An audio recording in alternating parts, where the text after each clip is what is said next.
4 5 اہم موضوعات ہیں جن کی بنا پر یہ پریس کانفرنس منعقد کی جا رہی ہے۔ سب سے پہلے ہر ملک کا دستور اس ملک کے عوام کے درمیان ایک سوشل کنٹریکٹ ہوتا ہے جو ان کی آئیڈیالوجی، ان کی تہذیب و تمدن اور ان کی ثقافت اور کلچر کا عکاس ہوتا ہے، جس کی بنیاد پر ایک ملک میں بسنے والے عوام مل کر اکٹھے رہتے ہیں اور اسی آئین اور دستور کی بنیاد پر ادارے بنتے ہیں، قانون سازی ہوتی ہے۔ جتنے بھی ادارے ہیں، چاہے وہ مقننہ ہو، چاہے وہ عدلیہ ہو اور چاہے وہ حکومت ہو ایگزیکیوٹ کرنے والی، اداروں کے درمیان اختیارات کی تقسیم بھی دستور کے مطابق ہوتی ہے۔ دستور ہے جو فیڈریشن کو اکٹھا رکھتا ہے اور باقی رکھتا ہے۔ ہمارا ملک ایک فیڈریشن ہے۔ دستور پاکستان کا آئین جو ہماری فیڈریشن کو اکٹھا رکھتا ہے، ہماری ریڈ لائن ہونی چاہیے، بہت مقدس ہونا چاہیے۔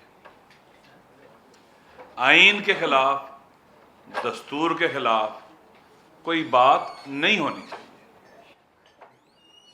آئین اور دستور کے خلاف ماحول سازی بھی نہیں ہونی چاہیے، اور آئین اور دستور کی حرمت کو جو خیال نہیں رکھتے حرمت کا، وہ محترم نہیں ہونے چاہیے۔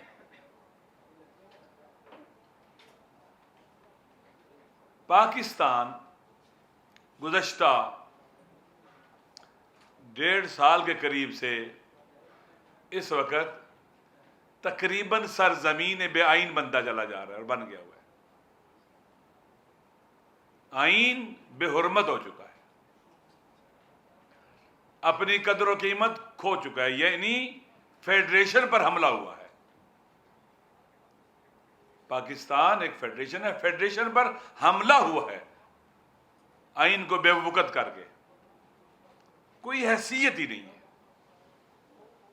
آپ کے سامنے ہے، اور قانون 2 کوڑی کی بھی نہیں رہا۔ میں نے یہاں پر ایک دفعہ پہلے ایک بات عرض کی تھی، کافی عرصہ پہلے۔ ہمارے استاد کہتے ہیں کہ اگر کوئی آدمی ٹریفک کی ریڈ لائٹ کراس کرے، اسے روکا جائے اور اس کا دماغ چیک کیا جائے، یہ پاگل ہے؟ آنکھیں دیکھی جائیں، یہ اندھا ہے؟ اس نے قانون کو اتنا گھٹیا، پست اور حقیر کیوں سمجھا ہے؟ اس کا دماغ خراب ہے۔ ایک معاشرے، سوسائٹی میں رہتے ہوئے لا آف لینڈ کو وائیولیٹ نہیں کیا جاتا۔ ہمارے دین میں ہمارے تمام فقہا قانون شکنی کی حوصلہ شکنی کرتے ہیں۔ لا آف لینڈ کو ایسے ہی سمجھا جاتا ہے جیسے دینی احکام ہیں، ان کی اطاعت اور ان پر عمل لازم ہے۔ لا آف لینڈ کو وائلیٹ کرنا درست نہیں ہے، عمل کرنا چاہیے لا آف لینڈ کے اوپر۔ لہذا اس وقت ہمارے ملک کے اندر نہ کوئی آئین پر عمل ہو رہا ہے، نہ قانون پر عمل ہو رہا ہے۔ جنہوں نے آئین اور قانون کی حفاظت کرنی ہے، اپنی عدلیہ کو دیکھیں، اس کی کیا وقت رہ گئی ہے۔ اتنی بے توقیر گزشتہ 75 سال میں پاکستان کی عدلیہ نہیں تھی جتنی آج کر دی گئی ہے۔ کوئی اس کا پرسان حال نہیں ہے، کسی کا دل نہیں جلتا۔ ہے جس ملک میں عدالتیں کام نہ کر سکیں، وہ ملک تباہ و برباد ہو جاتا ہے۔ وہاں عدل و انصاف کا ملنا عنقا ہو جاتا ہے، مل ہی نہیں سکتا انصاف اس ملک کے اندر، یعنی ظلم رواج پائے گا۔ ظلم رواج پا رہا ہے، آپ کے سامنے ظلم بڑھ رہا ہے۔ اس کی مثالیں مختلف ہیں۔ لاقانونیت ہے، اس وقت ڈالر کی ذخیرہ اندوزی عروج پر ہے، آرٹیفیشل اس کی قیمت بڑھائی جا رہی ہے۔ بعض خبریں ہیں، خبر صحیح بھی ہو سکتی ہے، درست بھی ہو سکتی ہے، کہ ہمارا دشمن ملک باقاعدہ پاکستان افغانستان کے ذریعے، ہمارے ہمسایہ ملک کے ذریعے ڈالر خرید رہا ہے یہاں سے، اور ڈالر باہر جا رہا ہے یہاں سے۔ پاکستان کے اندر ڈالر کی قیمت کس طرح سے بڑھ رہی ہے؟ ان لوگوں کے خلاف کارروائی ہونی چاہیے، لیکن جب دیکھتے ہیں کہ بڑے سے بڑا بھی لا قانونیت کر رہا ہے تو لوگ کہتے ہیں کہ گنگا میں سارے ہاتھ دھوئے ہم اپنے، اس حمام میں سارے ننگے ہیں، کوئی کسی کو کیسے روکے گا؟ بہت سے لوگوں کے بارے میں میں جانتا ہوں، جب ان کو خبر ملتی ہے کہ ڈالر کی قیمت چڑھ رہی ہے تو بہت خوش ہوتے ہیں، کیونکہ ان کا روپے سے کوئی سروکار نہیں ہے، وہ فارن کرنسی رکھتے ہیں اپنے لیے۔ اس کے خلاف کارروائی ہونی چاہیے۔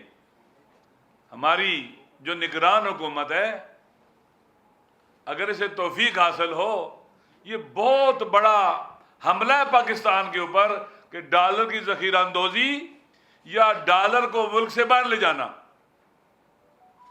یہ بہت بڑا حملہ ہے، اس کا راستہ روکا جائے۔ جو ڈالر کی قیمت بڑھتی چلی جا رہی ہے، آپ دیکھ رہے ہیں کہ پٹرول، بجلی اور دیگر چیزیں کس طرح سے مہنگی ہو رہی ہیں کہ عوام کی چیخیں نکل رہی ہیں، عوام کی فریاد بلند ہے کہ ہے کوئی سننے والا ہماری فریاد؟ غریب اس طرح سے چیخ رہے ہیں، ہے کوئی سننے والے کان؟ ہیں کہیں ایسی آنکھیں جو دیکھ سکیں، ہماری کوئی فریاد سن سکے؟ آپ کہتے ہیں کہ عوام کی فریاد کو میڈیا پہ نہیں آنا چاہیے، عوام کی چیخ و پکار کو نہیں سنائی دینا چاہیے۔ بھائی گلی محلے میں جہاں ہم رہتے ہیں ہم سن رہے ہیں، دیکھ رہے ہیں، لوگ خودکشیاں کر رہے ہیں، لوگ بچے بیچ رہے ہیں، سوشل مشکلات پیدا ہو رہی ہیں، اغوا بڑھ رہے ہیں، ڈکیتیاں بڑھ رہی ہیں، چوریاں بڑھ رہی ہیں، اخلاقی فساد پھیل رہا ہے۔ خدا کے لیے یہ پاک وطن ہے، یہ پاکستان ہے، اسے پاک رہنا چاہیے ہر قسم کے فساد سے۔ اگر بجلی اسی طرح سے مہنگی ہو جائے، پٹرول مہنگا ہو جائے، آپ دیکھیں گرانیاں سے بڑھ جائے، پاکستان معاشی طور پر تباہ ہو جائے گا، پاکستان کی انڈسٹریز جو ہے وہ بند ہو جائیں گی، لوگ بے روزگار ہو جائیں گے، اور زیادہ بے روزگار ہوں گے، پاکستان کی جو پروڈکٹس ہیں وہ مہنگی بنیں گی، عالمی منڈی میں کمپٹیشن نہیں کر سکیں گی۔ پاکستان کو کہاں لے کے جایا جا رہا ہے؟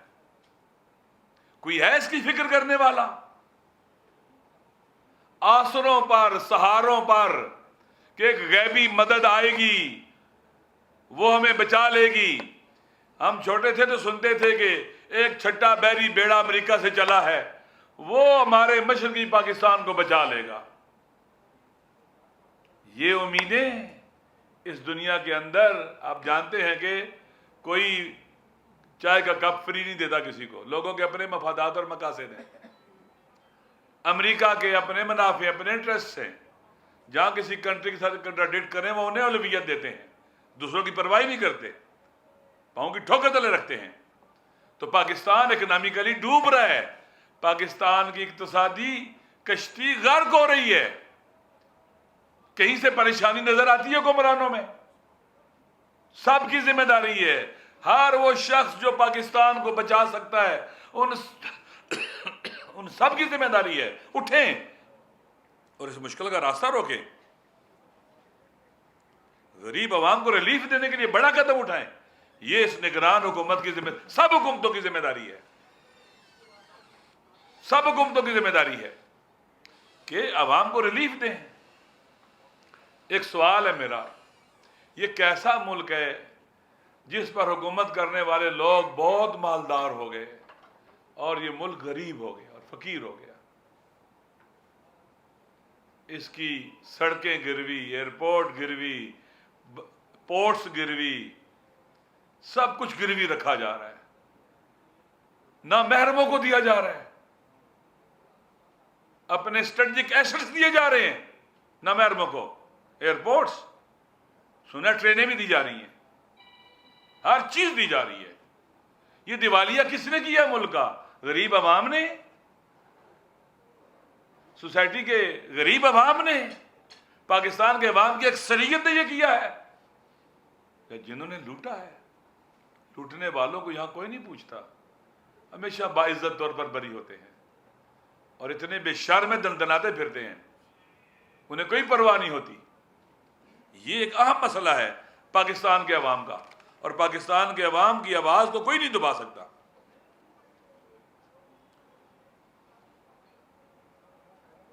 کوئی نہیں دبا سکتا، ان کا حق ہے وہ گھروں سے باہر نکلیں، احتجاج کریں، اور یہ سلسلہ اگر ایسے ہی رہا تو یہ رکے گا نہیں۔ میں تو یہ سمجھتا ہوں کہ جو کچھ بھی ہو رہا ہے، یہ جو مہنگائی بڑھائی جا رہی ہے، ڈالر کی زرخندوزی ہو رہی ہے، اور ایسے چیزیں آگے بڑھ جا رہی ہیں آرٹیفیشلی، یہ پاکستان کے خلاف ایک سازش ہے۔ پاکستان کو تباہ کرنے کے لیے وہ کچھ ہو رہا ہے، کئی کام ہو رہے ہیں تباہ کرنے کے لیے، جس میں پہلے میں نے کہا آئین قانون بے حرمت ہو جائے، عوام کی طرف جایا نہ جائے، عوام کے پاس جانے سے ڈرا جائے، الیکشن کے لیے خوفزدہ ہوا جائے، بلکہ الیکشن کراؤ چھیڑ بن جائے کچھ لوگوں کی۔ عوام کے پاس جانے سے کون ڈرتا ہے؟ اس ملک کو اس کے عوام بچا سکتے ہیں، عوام بچا سکتے ہیں اس ملک کو، اور کوئی نہیں بچا سکتا۔ عوام کی طاقت کو مت توڑا جائے، ان کی کمر کو مت توڑا جائے مہنگائی کے ذریعے، یہ ایک بڑا مسئلہ ہے۔ لہذا ملک کے اندر جتنے بھی ترقیاتی یا غیر ترقیاتی اپنے فنڈ رکھے ہوئے ہیں، بجٹ رکھا ہوا ہے، اس کو فی الفور غریب عوام کی طرف لوٹایا جائے، انہیں ریلیف دیا جائے، بند کیا جائے ان چیزوں کو، جہاں جہاں بجلی مفت جاتی ہے واپس کی جائے۔ ہم ایک جگہ رہتے ہیں، 5 6 7 8 گھر رہتے ہیں، ہمارا بل مشترکہ آتا ہے، آج ہمارا 4.5 لاکھ روپیہ بل آیا ہے۔ اب حساب لگا لیں، یہ حالت ہے ہماری، جہاں کسی زمانے میں سب کا ملا کر بہت تھوڑا بل ہوتا تھا، کسی گھر کا 3000 5000 7000 اور اسی طرح سے 3000، یہ حالت ہے ہماری۔ واقعاً انسان کہاں جائے؟ لہذا یہ غیر ترقیاتی جو فنڈ ہیں یا ترقیاتی فنڈ آپ نے رکھے ہوئے بجٹ میں، ان کو ابھی فوری مسئلہ کیا ہے، ایمرجنسی کیا ہے؟ ان غریب عوام کو ریلیف دینا، ان کو غربت کی چکی میں پسنے سے بچانا، ان کو مہنگائی کے بم سے محفوظ کرنا، یہ بنیادی مسئلہ ہے فوری طور پر۔ اسی طرح سے اور کہیں جو کچھ بھی ہو رہا ہے،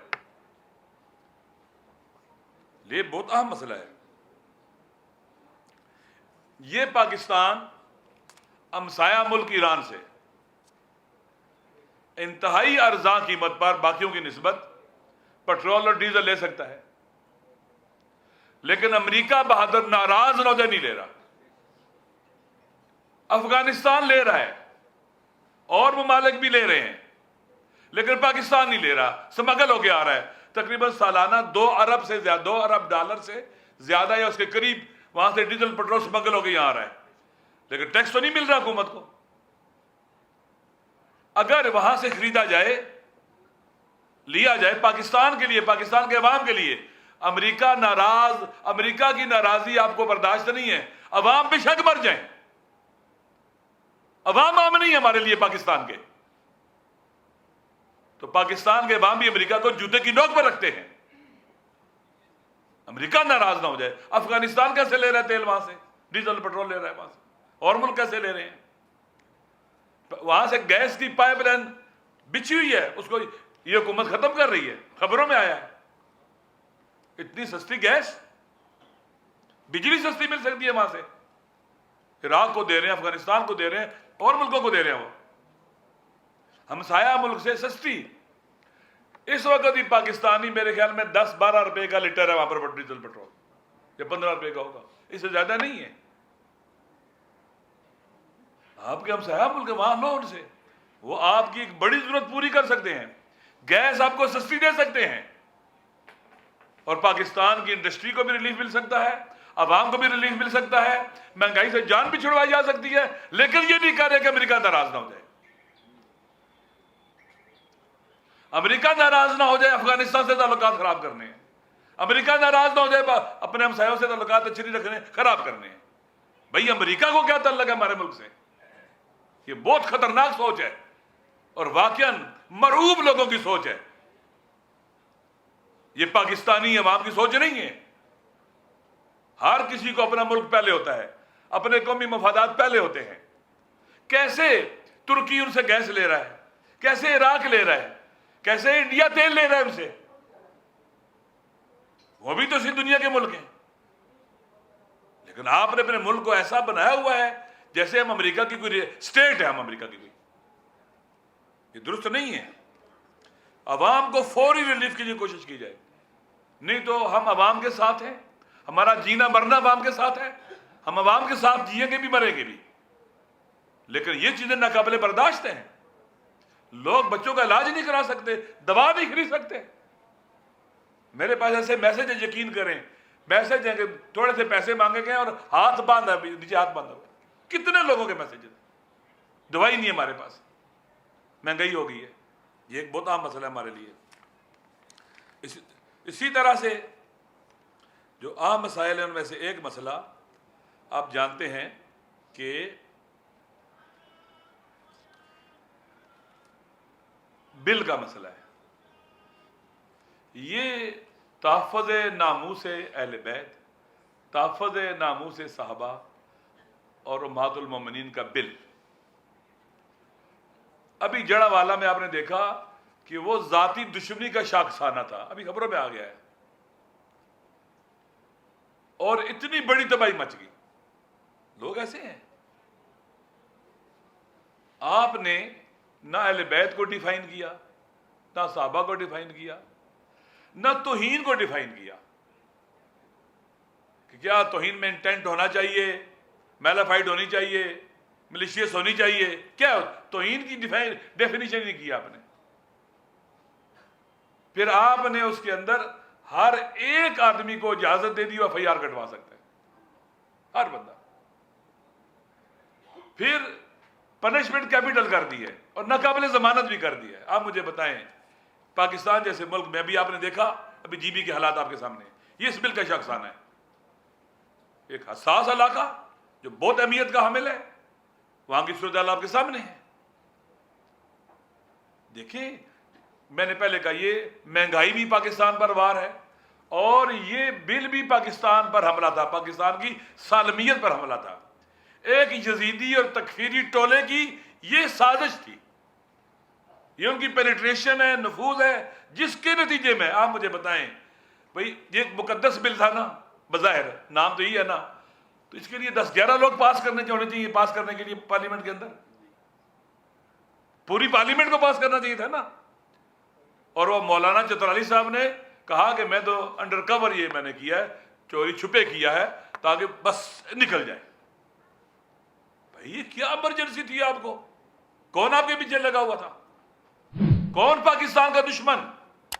یقین کریں، افسوس کے ساتھ کہنا پڑتا ہے، یہ وہی لوگ ہیں جن کے اجداد نے پاکستان بننے کی مخالفت کی تھی۔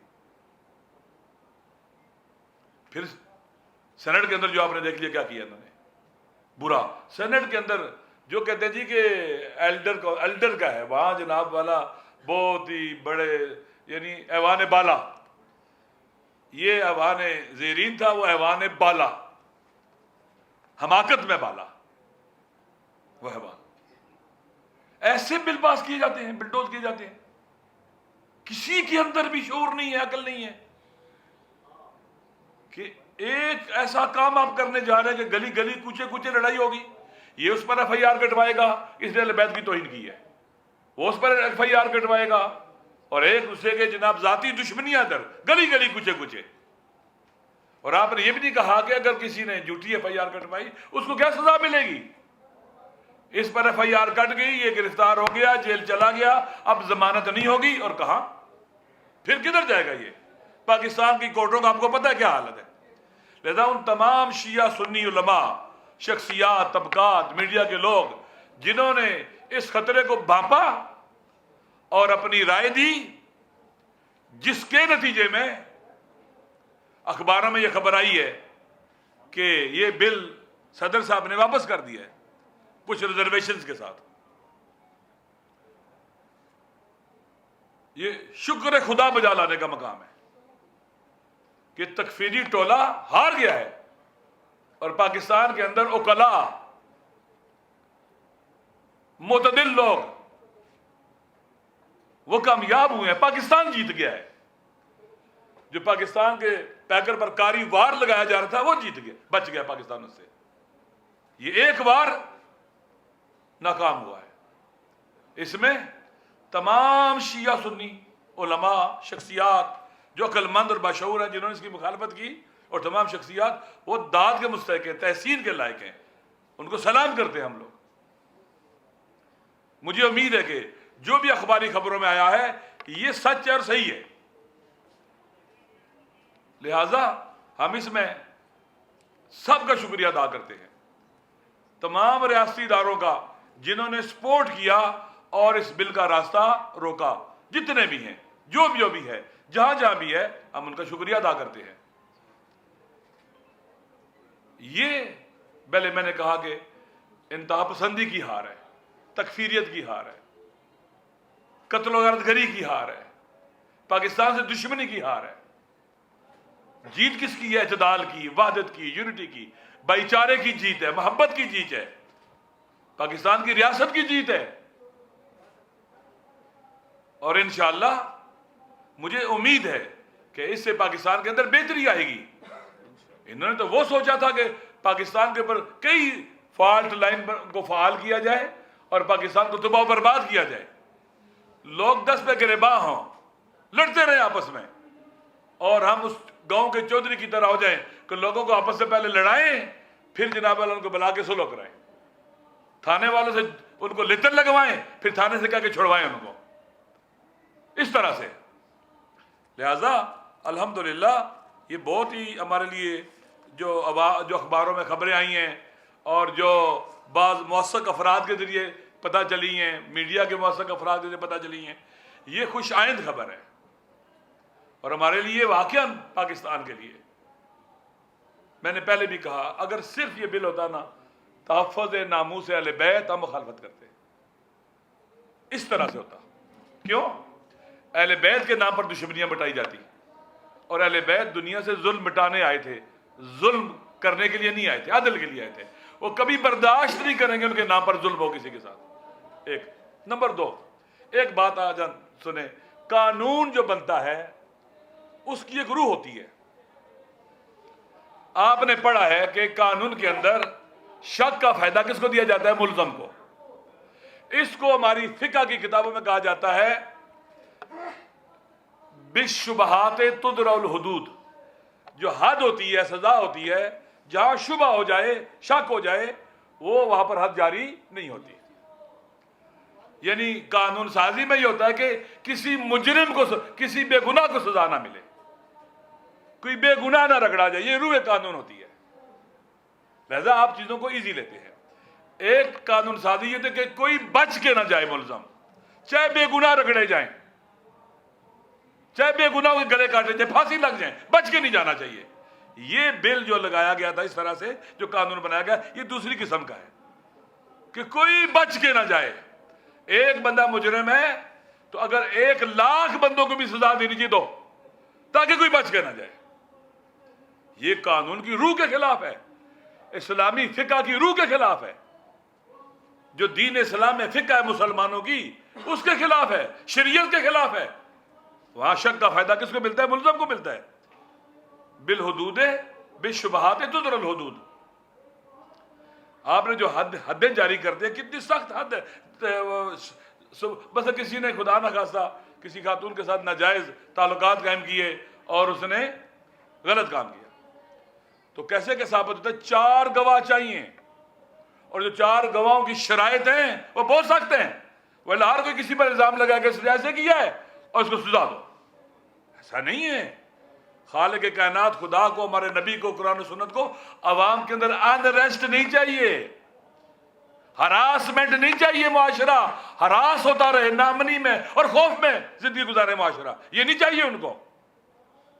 لہذا یہ روح یہ جو قانون بنایا گیا ہے قرآن و سنت کی اور شریعت کی روح کے بھی خلاف ہے. جو یہ پیش کیا گیا تھا کسی جاہل نے بنایا اور پیش کیا ہے, کسی عالم کا نہیں لگتا یہ.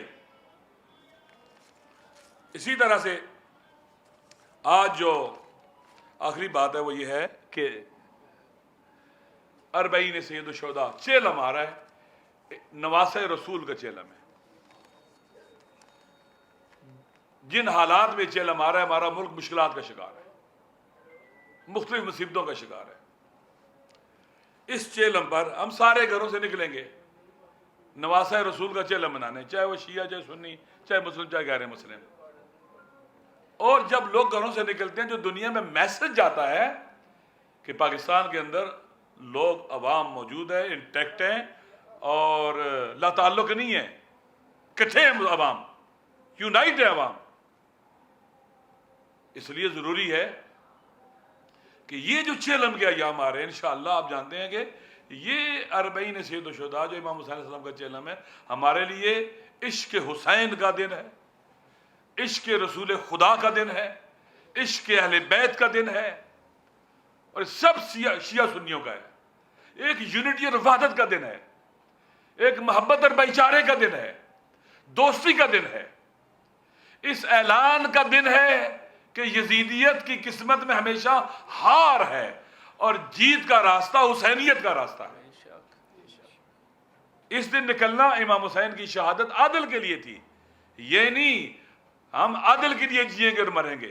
سچائی کے لیے کربلا والے نکلے تھے, ایثار و فداکاری کے لیے نکلے تھے. ہم ایثار و فداکاری کو سلام کرتے ہیں, ہم سچائی کو سلام کرتے ہیں, ہم غیرت اور حمیت کو سلام کرتے ہیں, ہم عدل کو سلام کرتے ہیں, اور ہم عدل کے لیے اٹھیں گے ظلم کے خلاف. یہ دن ہمارے لیے اس قدر محترم ہے. اور انشاءاللہ آپ دیکھیں گے اس دفعہ کہ پورے پاکستان سے زنوں, مرد, چھوٹے بڑے, بچے, بوڑھے سارے نکلیں گے, کیونکہ یہ جو اربعین آ رہا ہے بہت حساس ایام اور دنوں میں آ رہا ہے پاکستان کے اندر. اپنے وطن سے محبت کے اظہار کے لیے نکلیں گے, دشمنوں کو یہ پیغام دینے کے لیے نکلیں گے کہ پاکستان کے عوام میدان میں موجود ہیں اور کبھی تمہارے منصوبوں کو اور فتنوں کو کامیاب نہیں ہونے دیں گے. سب نکلیں گے انشاءاللہ, ہم خود اس میں موجود ہوں گے پاکستان کے اندر. آپ دیکھیں گے اور یہ شیعہ سنی یونٹی کا مظہر بھی ہوگا کہ شیعہ سنی بھائی بھائی کٹھے ہاتھوں میں ہاتھ دیے سبیلے لگا رہے ہیں, پانی دے رہے ہیں امام حسین علیہ السلام کے نام پر گھروں سے باہر نکلنے والوں کو, اہل بیت رسول کے ماننے والوں کو پانی, سبیلے. یہ ہمارے علاقے کی ریت رہی ہے بر صغیر کی اور پاکستان کی. لہذا انشاءاللہ یہ بہت اہم مسئلہ ہے ہمارے لیے. آخری بات, گلگت اور بلتستان کے لوگ جو ہے نا محرومیت کا شکار ہیں. آپ کو پتہ ہے کہ آج تک انہیں آئینی حقوق نہیں ملے. NFC ایوارڈ میں کوئی حصہ نہیں ہے, کوئی حصہ نہیں. دوسرے درجے کے شہری بنائے گئے. وہ سرزمین نے خود اپنے زور بازو سے ڈوگرا راج سے آزاد کرائی تھی اور پاکستان کے ساتھ الہ کی بات کی, لیکن ان کو کچھ نہیں ملا. ان کی زمینوں پر قبضے ہوئے خالصہ سرکار کے نام پر. مشکلات ہیں, انفراسٹرکچر نہیں بنایا گیا, وہاں پر مشکلات رہی ہیں جی بی کے اندر. اور جی بی کے اندر جو عوام کا خود اپنے علاقے میں حق کے رائے حکومت ہوتا ہے وہ بھی چھینا گیا. 4 مجھے آج وہاں سے بتایا کہ 4 تقریباً کیا اسے کہتے ہیں کہ وہ جو سیکٹریز ہیں وہ ان کے لیے ممنوع علاقہ ہے. مثلا سیکٹری فنانس ہے, ایک میں نے لکھی ہوئی تھی, میں پڑھ کے سنا دیتا ہوں. یہ جو ان کے لیے ممنوع علاقے ہیں, فائنانس ممنوع علاقہ ہے, ڈیولپمنٹ کا علاقہ ممنوع ہے ان کے لیے, ہوم سیکٹری ان کا نہیں ہو سکتا ہے, ایڈیشنل چیف سیکٹری ان کا نہیں ہو سکتا ہے, اور ورکس اینڈ ڈیولپمنٹ کا جو سیکٹری ان کا نہیں ہو سکتا ہے, جی بی کا نہیں ہو سکتا. کیوں نہیں ہو سکتا؟ یہ مسائل ہیں وہاں کے لوگوں کے, ان کی مشکلات ہے, وہ محب وطن ہیں. ایسا ماحول نہ بنائے کہ ہمارے دشمن کو فائدہ ہو, وہاں پر انڈیا کو فائدہ ہو. ہوش کے ناخن لینے چاہیے. جبر و استبداد سے وہاں کے لوگوں کو دل نہیں جیتے جا سکتے. وہ جب خود کہتے ہیں پاکستان کا حصہ بننا چاہتے ہیں, جبکہ مختلف صوبوں کے اندر لوگ کہتے ہیں پاکستان کا حصہ نہیں بننا چاہتے, جدا ہونا چاہتے ہیں. وہ کہتے ہیں ہم حصہ بننا چاہتے ہیں، لیکن کوئی بات نہیں سنتا۔ بجائے اس کے کیا ہے کہ وہاں کی حکومتوں کو ٹپل کیا جاتا ہے، عوام کی الیکٹڈ گورنمنٹ کو اٹھایا جاتا ہے، گرایا جاتا ہے۔ کیوں آپ ایسا کرتے ہیں؟ آپ کے نزدیک عوام کی رائے کا 2% کی بھی اہمیت نہیں اور اعتبار نہیں ہے؟ وہاں کے عوام محروم ہیں، ان پر ظلم ہو رہا ہے 75 سال سے، ان کے حقوق پامال ہو رہے ہیں، وہ دوسرے تیسرے درجے کے شہری بنائے گئے ہیں، ان کے اندر غصہ ہے، تو ان سے محبت کرو۔ وہاں اس وقت شدید مالی بحران ہے، جی پی کے اندر شدید مالی بحران ہے، وفاق انہیں پیسے نہیں دے رہا ہے۔ اس لیے میری گزارش ہے آخری بار کہ میں پاکستان کی موجودہ نگران حکومت اور ہمارے مقتدر حلقے، ہماری اسٹیبلشمنٹ کے اندر جو موجود مقتدر شخصیات ہیں، آئیں پاکستان کے اندر ریکنسیلیشن کے لیے کام کریں، آئیں اس وطن کو دلدل سے نکالنے کے لیے اکٹھے ہوں۔